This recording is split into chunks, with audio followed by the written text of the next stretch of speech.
Right, here's another puzzler for you. What links a Commodore 64, this man, and a live orchestra? Not much, you'd think, but don't worry, here's Kate Thornton with the answer. The 1980s gave us mobile phones, big hair, and computers that brought gaming into our living rooms and bedrooms. But they also had music. By today's standards, the music of the ZX Spectrum and Commodore 64 sounds a bit basic.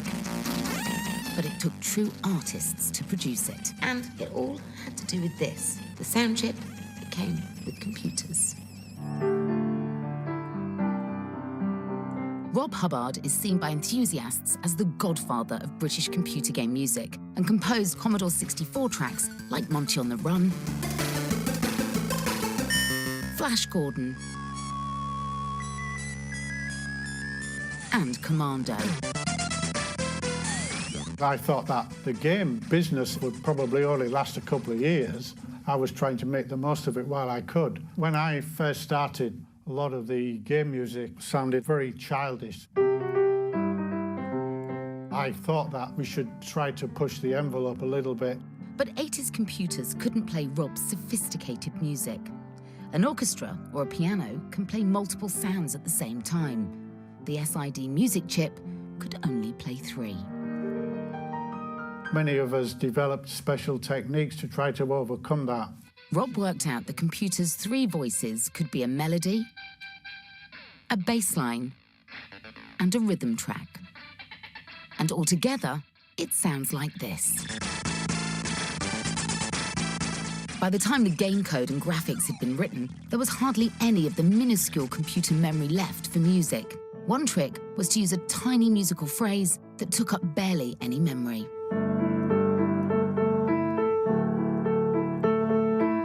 Which you could then get the computer to repeat as many times as you like. It came out like this. It was repetitive, but incredibly catchy. Enthusiasts often bought games like Commando or Kentilla just for Rob's music. Some of them wondered what would happen if his music could be freed from the little box. Tonight in Hull City Hall, the Hull Philharmonic Orchestra is planning to do just that. OK, folks, let's get started. Getting here's been the 20-year dream of Chris Abbott. I guess my question is why?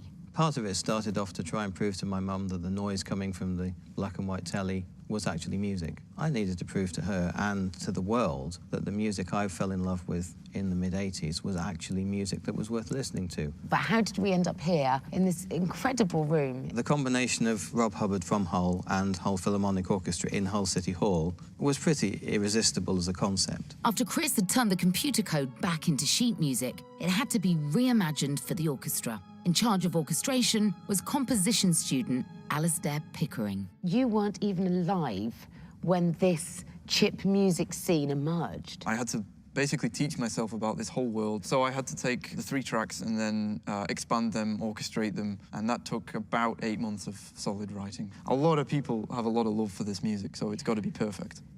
So the doors are open, the performance is about to begin, and Chris's 20-year dream is about to become a big reality. If it was Rob Hubbard, I would get the game, listen to the music. I think what I'm hoping to hear is this kind of epic, huge sound that I can imagine that was in his head when he was writing them. Robin Takeoff, conductor. For 30 years, Monty on the Run has sounded like this. Tonight, Monty's free.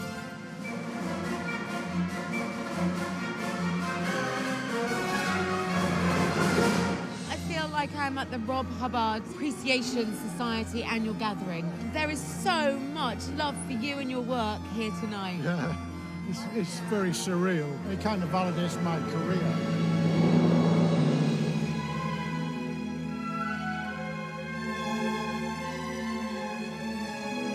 Rob Hubbard wrote so many fantastic pieces of music, which just sent shivers down your spine.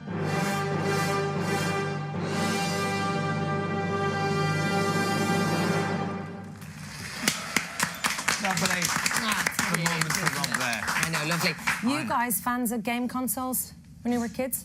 Our sons are.